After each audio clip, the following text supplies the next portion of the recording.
What I want to look at is how to count cards in blackjack, basically, how that idea works. And so if you don't know how blackjack works, I'll just give you a brief explanation. Each player gets 2 cards, and so does the dealer. And then in terms of the amounts, 10, jack, queen, and king are all worth 10, and an ace is worth either 1 or 11, whichever one you want it to be, basically, whichever helps you the most. And you can ask for more cards beyond the 2 that you initially get, one at a time. And your goal is to have a higher total than the dealer, but not by going over 21. If you go to over 21, then you lose your bet. So you want to beat the dealer. You're not playing against the other players. All of you and all the other players are just playing against the dealer. So similarly to when we talked about Texas Hold'em in the first week, we don't actually care how many other people are playing unless they've shown us their cards. We only care about cards that we've seen. We don't care about cards that we cannot yet see because they're in the deck or they were burned face down the whole time. Okay, so in particular, a combination of 1 ace and 1 card worth 10, either 10, jack, queen, or king, is called a blackjack, which is a nice thing that pays off extra. So again, all the players are playing against the dealer, so we'll just consider a 1-player game for now. And if you're playing with the standard deck, which has 52 cards, then 20 of those 52 cards are what we could call high cards, so 10, jack, queen, king, ace, which is good. If you have high cards, generally your hand is going to be pretty good. At 20, like again, any of the 10s, a pair of 10s, things that are worth 10 is 20, that's almost always going to win. And of course an ace and something else from that list is going to be 21, which is definitely going to win. So then that's pretty good. So any 2 of those high cards would be a really good thing for you. And if we assume that those are randomly spread throughout the deck, we can think about the probability that when you get your first 2 cards, that they contain 2 of those high cards. So here, when we're looking at this, we have sort of 20 choose 2. Oops, sorry, scrolled down for no reason. We have 20 choose 2 ways that you could pick those 2 high cards from the 20, and we don't care about the order, out of 52 choose 2 possible ways that you can get 2 cards from the deck. Overall, that's 14.3%. So reasonably likely, like just less than 1 in 6 times, but about 1 in 7 times, actually, that you'll get 2 high cards in as your 2 cards.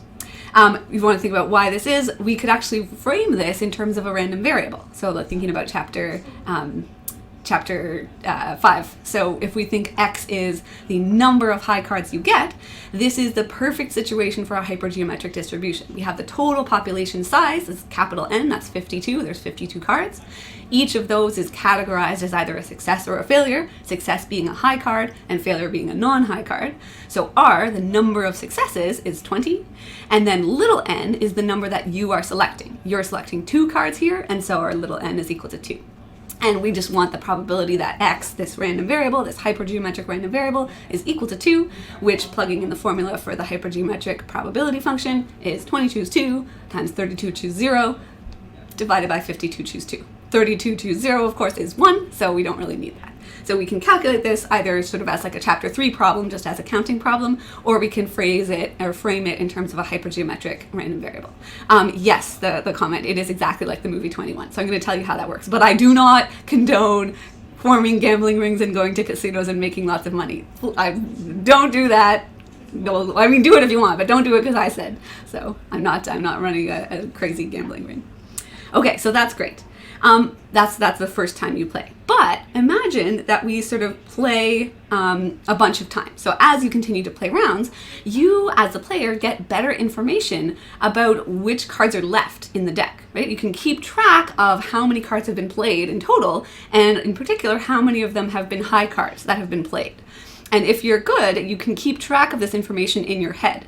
I am terrible at this. I can only really keep track of one piece of information at a time in my head. But if you're good, if you have a good working memory, and there's systems to make it easier, you can sort of keep track of the proportion of cards left in the deck that are high cards. So imagine we've now this 1-player game with 1 standard deck. 26 cards have been played. So we're halfway through the deck, and you know that there are 26 cards left. Say there's R high cards and 26 minus R low cards. We don't necessarily, like for now in general, we're assuming a general R. But if you've been counting, again, you know how many high cards have been played, so you know how many are left in the deck, and then the remaining cards left in the deck is 26 minus R. So then the number of high cards you get on your next hand, same thing, it's going to be a hypergeometric, but with parameters now, capital N is 26, because there's only 26 cards left in the deck. R is this R, this number that we have in our heads that we've been keeping track of, and again, little n is 2 because you're only getting 2 cards. So the probability you get 2 high cards from that, using the hypergeometric probability function, is R choose 2, 26 minus R choose 0, and then divided by 26 choose 2. So that's a function of R, obviously, but we can actually calculate it for different values of R, and I've done that here. So I've calculated based on the different values that R could be, meaning the high cards that are left in the deck, that's this row here, equivalently the high cards that have been played so far. So if you've been keeping track of that, if 13 high cards have been played, that means there's 7 left in the deck. And that means the probability that you get 2 of them is only 6%. On the other end, if only 2 high cards have come up so far, that means there's 18 left in the deck, and then the probability that you get 2 of them is 47%, almost half. And so when the number of high cards left in the deck is more than it should be, sort of more than it would be if it was randomly selected, we could say that the table is hot, or the count is high, that there's lots of high cards left to come, which means it's more likely that you are going to get 2 of them, and it should be something that you bet more on when the table is hot, or when the count is high. Note, of course, I didn't actually include all possible values. R could be as small as 0 or as high as 20, because the number of high cards that have been played after 26 cards have been played could theoretically be any of those, but those are really, really unlikely, so I left those off the table. But this is cool. This means that this huge difference here between like 47 and 6, and again, it could be even more extreme on the other ends. If you're closer to this sort of end of the table here, where there's not a lot of high cards have been played, so there are lots in the deck still, the table is very hot, the count is very high, and so it would be a good strategy to bet more in those situations, because you're more likely to win when the count is high like that. So this is great. This is information, and information is power. You have this knowledge, and you can use that to adjust your strategy accordingly. And obviously casinos don't like this, and that's why blackjack is not played with one deck, because one deck is so small. I mean, 52 is pretty big, but it's small enough that there's too much information, there's too much power in the hands of the player. Instead, it's usually played with at least 4 decks, sometimes 5, and they also shuffle before they get too close to the end. So there's all of these things that they do to make it less likely that the player will have this information and have this power. So let's investigate how that looks instead. So if blackjack is not played with one deck, but assume it's played with 4 for now, we'll see what happens. So we're going to do the exact same thing. We're going to say we're playing with 4 decks. So now there's 80 high cards, 4 times 20, out of the 208 combined cards. So this is 4 times 20. Sorry for my messy writing. And this is 4 times 52. And again, we're assuming that they're randomly scattered throughout the deck. The probability you get 2 high cards at the very start is 80 choose 2 over 208 choose 2, which is 0.147. So it's very, very close, actually. Remember before it was, I think, 0.143. Now it's 0.147. It's very close to what it was before with a single deck. Not a lot of information that you have that's different at the start of the game. But now assume we're in the same situation. So 26 cards have been played, and the number of high cards left is going to be there's R high cards left out of the 182 cards left. So that's in 3.5 decks. There's 182 cards. We're assuming that R of them are high cards, and then we can again calculate the probability of getting 2 high cards by looking at a hypergeometric distribution with n is 182, R is R, and little n is 2. So same idea. I'm going to give us the exact same table as we had before. So how many high cards have been played? What does that tell us about how many high cards are left? Now there's more, because remember there were a total of 80 high cards. So if 13 have been played, there's 67 left. And then now look at what happens to these probabilities. So when there's 13 high cards played so far, we now have a 13% chance of getting 2 high cards. When 2 high cards have been played so far, it's 18. So compare the spread here on this chart, this table, to the one before. Before we had it going from 6% up to 47%, based on the exact same information about what had been played so far. So at this point, having that exact same information gives us a lot less power. Still gives us some, right? 18% is higher than 13%, but not nearly as much information because there are just more cards in that deck. They're spread out more, and again, that's why casinos like to play with more decks, because it gives less information and thus less power to the people playing. So you can still use this information to adjust your strategy, but it's not going to be as effective because the difference in the probabilities is not as large. Of course, again, if we get closer to the end of the 4 decks, so if there's only half a deck left out of the 4 decks, then we have as much information and as much power as we had based on what we have been counting so far. But that's why they usually stop before they get too close to the end, and they shuffle again and then start playing again before the information gets too powerful. So that's kind of why they do that, and why it's still useful but not as useful to count cards when they're doing 4 decks or 5 decks or anything like that. Imagine though, knowledge is power. It's true in many situations, but in particular in casinos. Imagine, let's just do a thought experiment. What if you could actually play with an infinite number of decks? What would happen? So if we had an infinite number of decks, then the probability that any card is a high card is just the proportion of cards in the deck that are high, right? So there's 20 high cards out of 52, which is 0.3846. And if we were playing with an infinite number of decks, then every selection we make is completely independent of anything that had happened before. So we don't actually use a hypergeometric distribution anymore. If our selections are completely independent, we have essentially Bernoulli trials. And so we wouldn't want to use the hypergeometric distribution, we would want to use the binomial. So again, we could define X to be the number of your 2 cards that are high cards. X is going to be a binomial distribution with parameters lil n equals 2, because that's how many cards you have. Those are your 2 trials. And the probability of success is this proportion of the cards in the deck that are high. So the probability of getting exactly both of them, or 2 of them, being high cards is 0.148. So this is, again, pretty close to what we had in the 4 deck case. A little tiny bit higher, but very, very close to the 4 deck case. And I want you to think about why it's so close. Why is this such a good approximation, basically?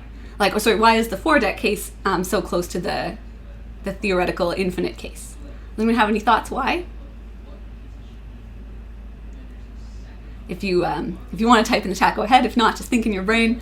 Well, the reason is, when we have a large-ish number of cards, and we're selecting, or objects, and we're selecting a small proportion of them, whether we sample with or without replacement doesn't make a big difference. It still technically, theoretically makes a difference, but not a big difference when the number of cards or number of objects is large and the number we're selecting is small.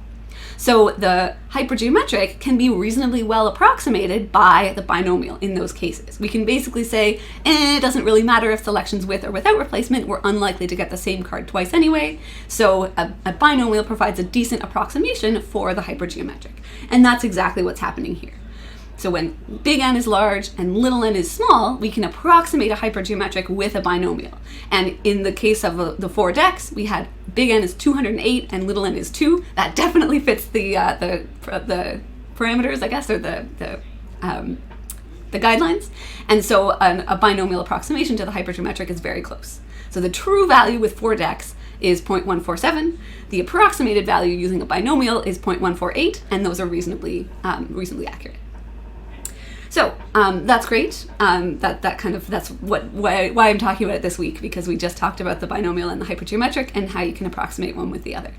So I want to think then about how card counting would work in this case. If you actually had an infinite number of decks, then unfortunately, no matter what happens in the first 26 cards, even if you have the super extreme case of all of them are high cards or none of them are high cards, those are really unlikely to happen, but even if you had a huge amount of information, the probability of you having 2 high cards on the next hand never changes because of this independence. So if the casino were playing with an infinite number of decks, you as the player would never get any information. And so you would have no power. And just for interest, I actually plotted the probability of getting 2 high cards. If there's 1 deck, so all of these are plotting the probability of getting 2 high cards on your next hand after 26 cards have been played. So the blue is if you're playing with 1 deck, you can see this probability has a huge range. And if it's the red, it's playing with 4 decks, you can see it does have a little bit of an increase. So it's more likely when fewer high cards have been played, and less likely if less have been played. But with infinite decks, it's just a straight, flat line. So that information is less and less powerful the more decks that you have that you're playing with. Okay, so that's all I wanted to talk about for the Stats Weekly application to games. Again, I like that. That's why I'm here. Yeah, sorry. if you, now you know a way to count cards at a casino. I am not going to organize any class trips to go and make money. Also, stay home, be safe. But that's the idea of how card counting works in blackjack. It works because the hypergeometric has non-independent trials, and if you keep track of that information, you have some knowledge. But if the more decks you have, and the more often you shuffle, the less powerful that information becomes. Let me know if you have any questions about that. I'm happy to answer them, but otherwise I'm going to move on to the machine learning idea of the week. So for the machine learning idea of the week this week, I'm just going to talk about 2 models that use the binomial distribution, since that was one of the topics for this week.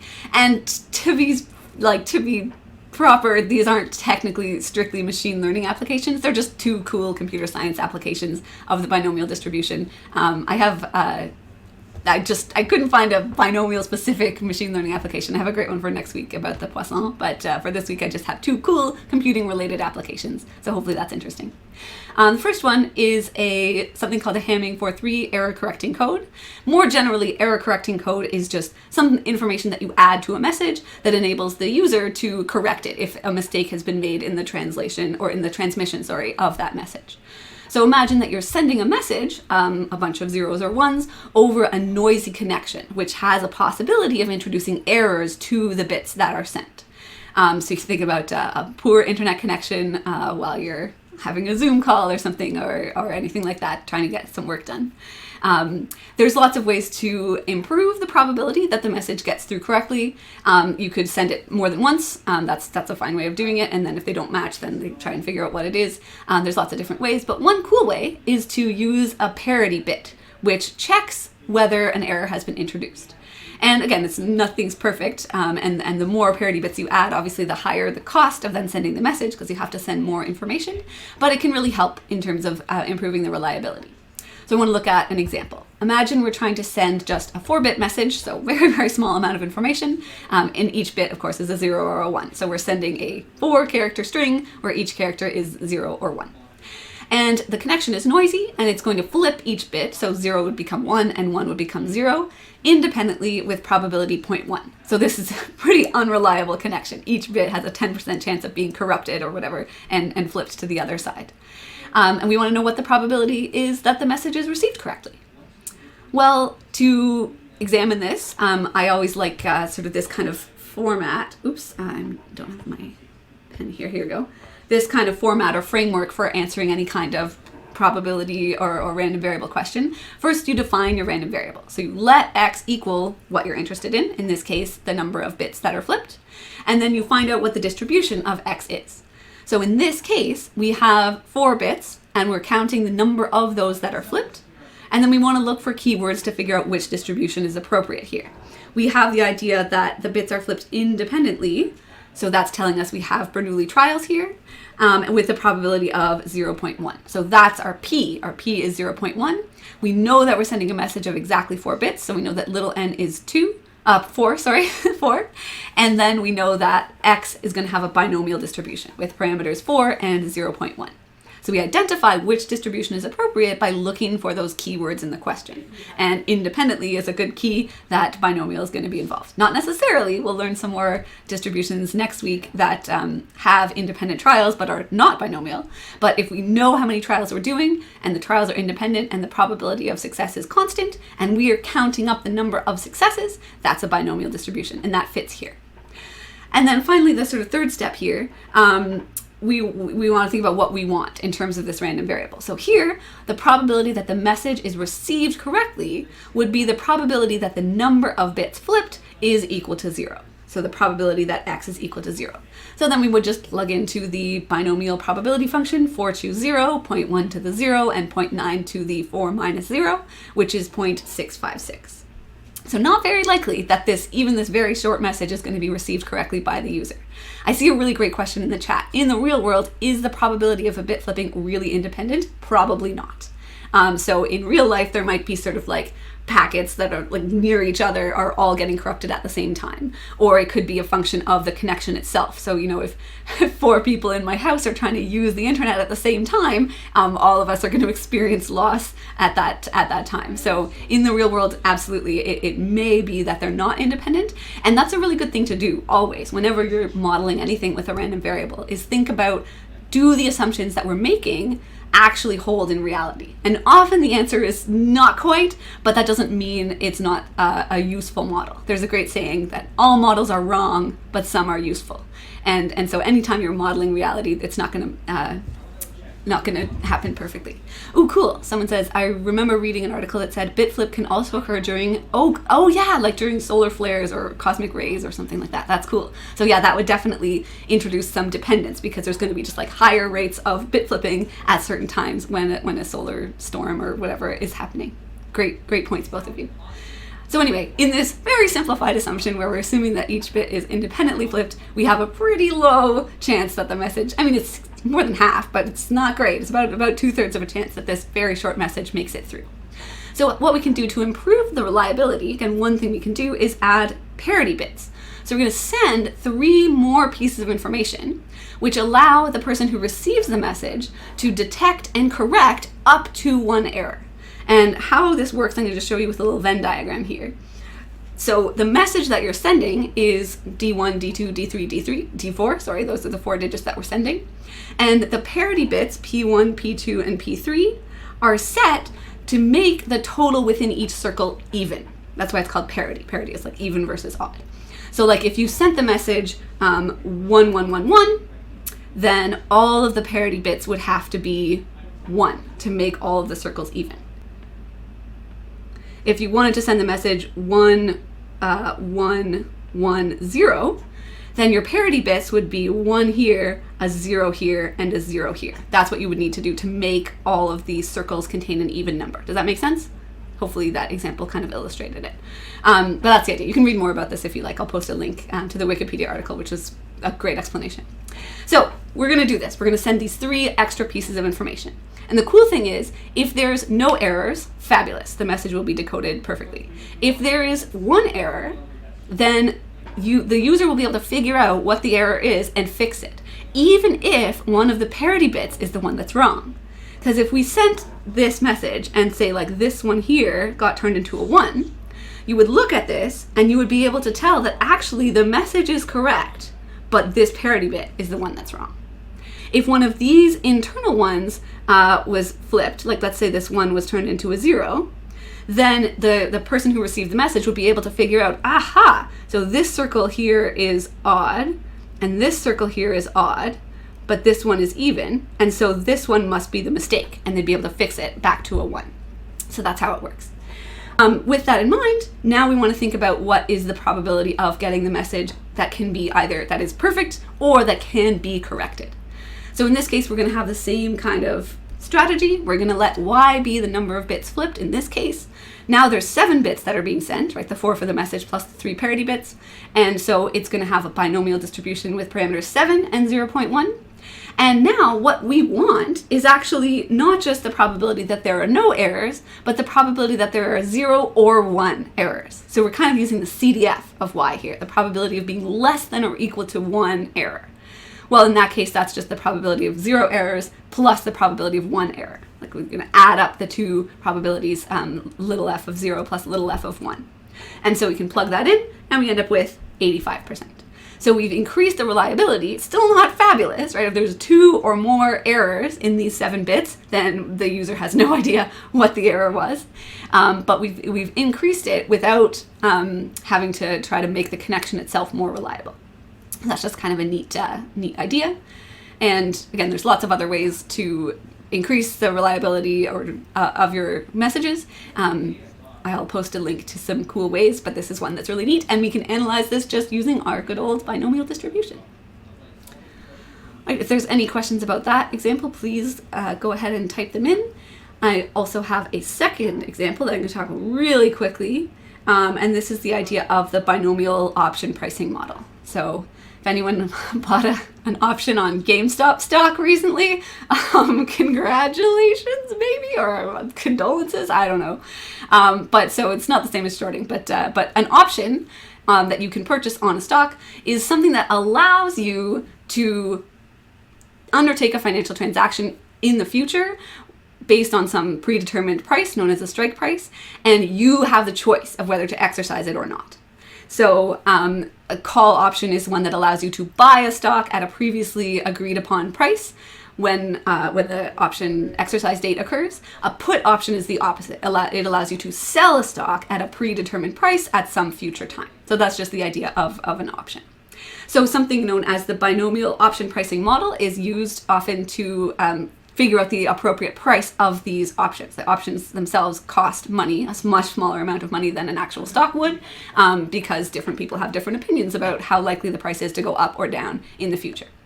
So what we're going to do is imagine that the time period until the exercise date or until the expiry date of the option, we're going to split it up into several periods.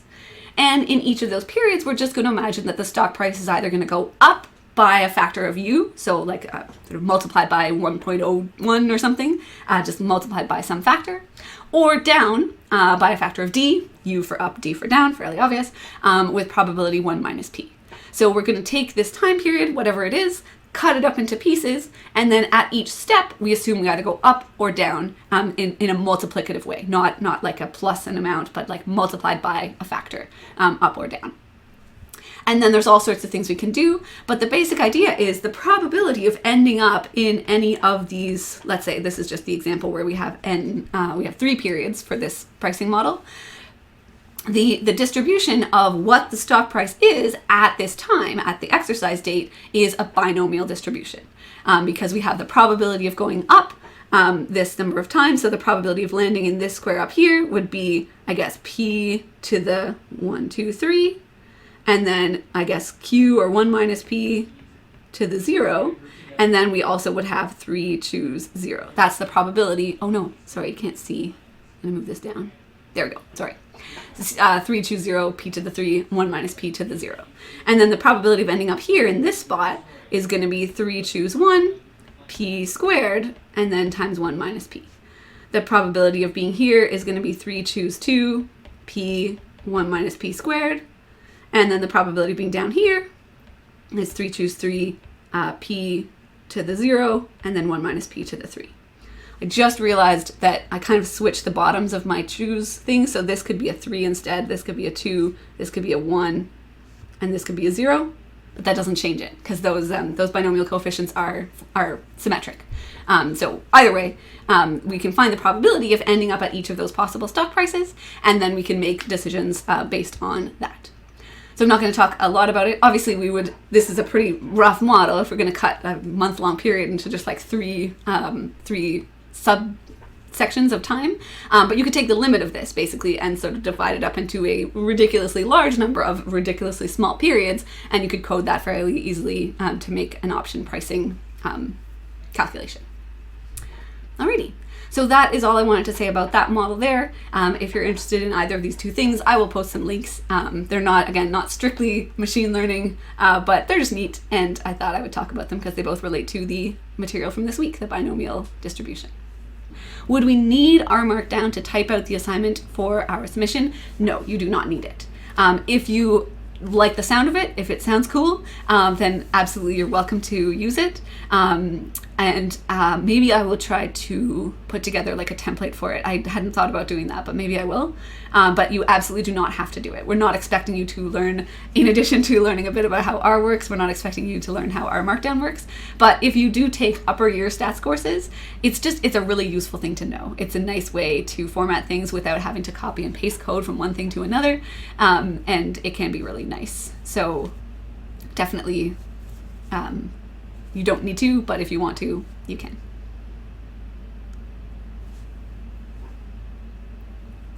And do you remember the CrowdMark link that was sent out? I think went out on Monday this week. There's different places to put your answers. So there's like question 1, parts A through E, I think, is in one place, and then part F is in another place. And then similarly, question 2, part A goes in one place, and part B, which is the simulations, goes in another place. And do make sure that you set your seed correctly, because you'll get slightly different answers based on your student ID number, and we'll be checking that you're getting the right ones for your ID number. For computer assisted assignment 1, when we plot question 1C in question 1E, is there a way to plot the different values of P without individually calculating the result, or do we just have to calculate some values? Okay, so what I would suggest is look at the code from the R tutorial. So the R tutorial is posted in the same folder as the computer assisted assignment, and you'll be able to see there the idea of how you can use R to calculate a function for multiple values at the same time. So I definitely do not want you calculating this value manually for like P equals 0.01 and P equals 0.02 and P equals 0.03. Please don't do that. That's a waste of your time. There is a really, really nice way, and it's described in the tutorial for how to do that, for how to get R to calculate the value of the function as a function of P for all the values of P that you want between 0 and 1. There we go. So here is the thing I would like to draw your attention to.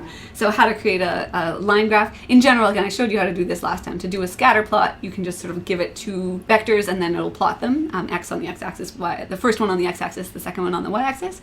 But to create a line graph, if you had some function, let's say, here, x squared, 2x squared minus 0.5, I don't know why you would want to plot that function, whatever, for x between 0 and 1.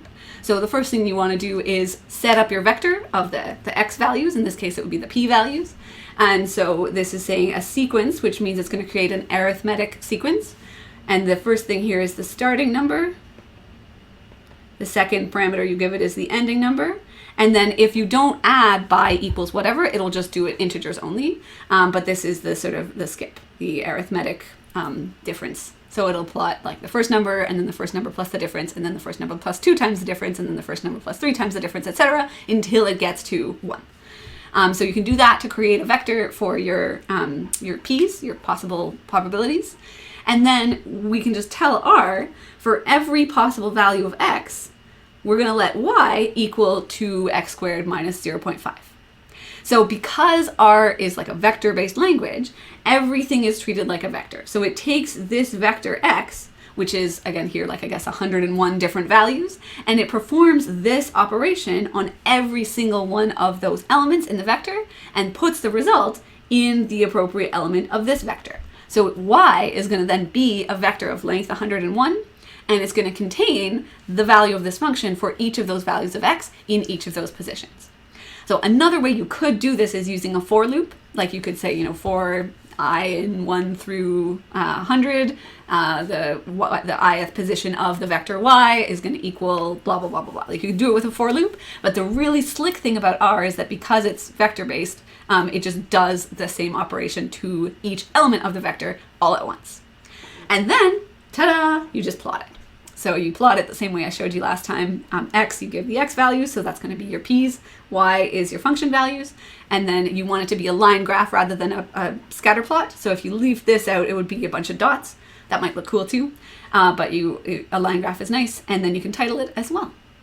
So hopefully that answers the question on Piazza.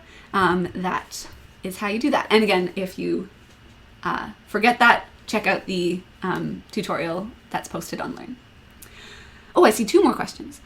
In higher year stats courses, will R be used extensively? I would say probably, yeah. Not everyone. So some of them are pretty theoretical. So Stat 330, for example, and 333 might not use it very much. 334, maybe a little bit. But anything with sort of a statistical computation component, so 331, 332, 341, 340, and in terms of 4th year, again, pretty much anything except for the super theoretical ones. is definitely going to use some kind of statistical computing. It may not, again, depends on the instructor. Everyone has the freedom to use whichever language they like, but R is very often chosen because it's free, open source, tons of great packages, really easy to use, great documentation, and so I definitely expect you to be able to, or that you'll have to use R in at least some higher year stats courses. I believe Stat 231 also sometimes has R tutorials, depending on the term. Sometimes it does, sometimes it doesn't. So, but yes, you'd be expected to know at least the basics of R in higher level classes. Thank you for the question. And I see another one here. I am confused about how to find a probability function and the difference between little f and big F, for sure. Yeah. So I'm going to start with the second question and then move to the first one. So the idea is that little f of x is the probability that your random variable takes on the value little x. And it's defined for all x in the range of the random variable. On the other hand, big F of x, notice that in both cases the x's are small. This is the probability that the random variable x takes on a value that is less than or equal to little x. And it's actually defined for all x in the entire real line. So you don't have to be in the range for big F to have a meaning. Little f doesn't make any sense. If you're asking what's the probability that a binomial random variable equals -3, it can't. Like there's no way, there's no point even asking that. But big F of x, you could ask the probability that a binomial is less than or equal to 1.75 or less than or equal to pi, whatever. So that's the difference between them sort of definition-wise. But what's also interesting is the relationship between the two of them. So you can think about this, like imagine we have a random variable that starts at 0 and goes up and is integer valued. We could find the relationship as follows. We want big F of x. We could take that as the probability that x takes on any one of its values from the minimum up to and including the value little x. So this is going to be like little f of 0 plus little f of 1 plus little f of 2, etc., up to little f of x. Where we're here, I'm just assuming that x is an integer, but just for simplicity. So that's how we can get the relationship in that way. The cumulative distribution function is like stacking up the probabilities of those little f's, those little probability functions. On the other hand, we might want to go the other direction. So we might want to go from big F to little f. So we want to find the probability that x is exactly equal to little x. Well, we could do that by taking big F of x, which is the probability of being less than or equal to x, but then subtract all of the probabilities of being even smaller than that. So we could minus big F of x minus 1. And that's the relationship. If you think about comparing these two things together, by induction, you could kind of prove one from the other. So another way to illustrate that, actually, if I'm going to scroll down here for a second. I'm going to go past the definitions here. If we have a graph here, where there's little x here and big F of x here, then the graph for a discrete random variable is going to look kind of like this. Like it'll be, I'll switch marker colors so you can see what's happening better. It'll be 0 up until here, and then it'll jump up to something, and then it'll be flat for a while until it gets to 1, and then it'll jump up some more, keep going flat, it'll jump up a little bit more, and let's say that's it. I don't know, I'm making this up. This is just a made-up distribution. So the cool thing about this is we can see that the cumulative distribution function is non-decreasing, and it's a step function for a discrete random variable. And then the really cool thing you can do is look at the difference here. Like the jump size here is little f of 0. The jump size here is little f of 1. The jump size here is little f of 2. And the jump size here is little f of 3. And then you can see at this point here, sorry, I guess the top line here is at 1. Once it gets to 1, it stays there forever. So you can see here from this graph a lot of different things, that like little f of 0 plus little f of 1 plus little f of 2 plus little f of 3 is equal to 1. Because we know that already. We know that the sum of the probability function values, if we sum over the entire range, has to add up to 1. And so we can find this, we can get that result that way. And then also means that like if we wanted to find a particular value of big F, we could stack up the little f's to get it. And if we wanted to find a particular value of little f, we would just look at the jump size, the discontinuity at that point in the graph. So that's a little bit about sort of the difference between those two functions. I'm going to try and answer your first question then. So how to find a probability function. My advice would be, don't try to find it as a function of little x. That's often very tricky. I would say if you have a random variable that's given to you, it's described how it works or whatever, like the maximum on 3 dice or something like that, pick a value and see if you can find the probability of getting that. So like, let's say it's the maximum on 3 dice, the probability of getting the maximum on 3 dice equal to 1. Well, the only way that can happen is if they're all 1, so the probability is 1 over 216. What about the maximum on 3 dice being 2? Okay, well, we would need either, 222 or 211 or 221. Like, you could figure it out and then get a number for that, and then see if you can like see the pattern and see if you can build up your intuition for how it works. But my very strong advice is, if you're ever asked to find the probability function of something, try out a few small values first, and see if you can notice a pattern. So there's a great question in the course notes. I think a couple of people have asked about that. 5.1.4. So it's balls drawn randomly from a box containing 10 numbers, and x is the maximum and y is the total. So there's no magic formula that you're going to be able to just come up with out of the blue. I'm like, oh, of course, it's 2x squared, choose whatever. Like, it's nothing. There's no way to intuit what the formula will be. I mean, maybe there is, but I couldn't do it, certainly. Would start with a particular value. Like, what would it take to have the total be this? What would it take to have the maximum be this? And starting with small values and then building up will give you a process that can lead you to the correct answer. So I hope that answers your question. There's not always one way to do it. Sometimes it's easier to find big F first and then take the difference to get little f. Usually it's easier to find little f first and then add them up to get big F, but sometimes it might be one way, sometimes it might be the other.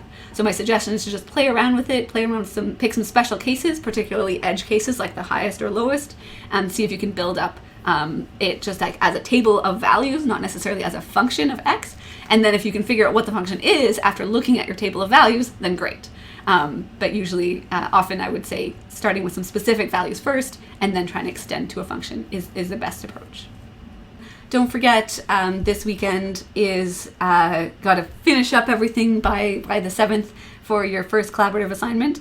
So if you've got your own questions with solutions in the to be marked Dropbox, you want to also have your answers to your teammates' questions and your evaluation forms of their questions. Put those in the to be marked Dropbox, and then finally the sort of feedback that you've given to your teammates who answered your questions. Make sure that's also in the to be marked Dropbox. It should also be in the group Dropbox, except for the evaluation forms. But make sure everything is into the to be marked Dropbox by February 7th. If you didn't get it in earlier, no worries, just get it in by February 7th. That's when the TAs are going to start marking. If you have any questions about it, if you're like running into issues, please email your TAs. They should hopefully respond. If they don't respond, email Divya and she'll get them responding to you. And if you do want to nominate one of your teammates' questions for the All-Star list, I am very excited to see those. So you can have a meeting if you like a synchronous meeting, or you can just discuss on your discussion board, like, hey, I think this question's really great, I want to nominate it. Let your TA know, and they will pass on the list of nominated questions to me, and then I will look through them and pick my favorites. The other instructors too, it's not just me. So we'll look together, we'll look at all of the awesome things that you've put in. I've seen some really, really cool ones, so I'm excited to see the list. And remember, if your question makes it to the final list, you get a bonus mark. It's not worth that much in the overall grand scheme of things. It's like 1 mark out of 10 on a thing that's only worth a small amount, but hey, it's not nothing. So if you think your question is really cool, I'm not going to say don't campaign, but you could message people and be like, hey, I think my question's pretty good, would you mind nominating it? And if your teammates agree, then you can nominate it and send that to your TA. So I'm excited to see the really cool questions that you folks have created, and announce the All-Star list afterwards, once that's all done. I think that's it keep working on computer assisted assignment 1. You have 1 more week, so it's due next Friday. So check out R if you haven't got it working yet. Do try that. The theoretical parts and the R parts go to slightly different places on Crowdmark, like all within one assessment, but just make sure you're uploading them to the right place so that you can get all the marks that you deserve for all the hard work that you've done. And I did get a notification just now. Apparently one of the questions has ended up on Chegg, which I'm sad about. I'm disappointed that you felt the need to do that. Like, we've hopefully given you enough instruction that you can figure it out on your own. So I strongly encourage you not to look at it. If you look at it there, we'll get your IP, and I don't want to go after everybody. Someone suggested a really cool way to prevent themselves from accidentally stumbling across it, which is just a Chrome plugin that can sort of like prevent you from accessing certain sites that you do to yourself. Like, I'm not going to do it for you, so that you don't accidentally stumble across something and then get falsely accused of cheating, which we definitely don't want to do that. But these kind of questions, the point of them is to get you to learn, and so you don't want to do yourself a disservice by just looking it up somewhere. So please don't do that. And if you accidentally stumble across something like that, just don't click on it. Ideally, if you want to install a plugin that stops you accidentally stumbling across stuff like that, that can help protect yourself against accusations that are false. Okay, be good. Looking forward to seeing you all next week. I'm going to talk about Pokemon next week, and also the Poisson regression machine learning model. So I have some really exciting stuff for then. And after that, it's reading week, so pretty awesome. Okay, have a great day, everyone, and see you next time.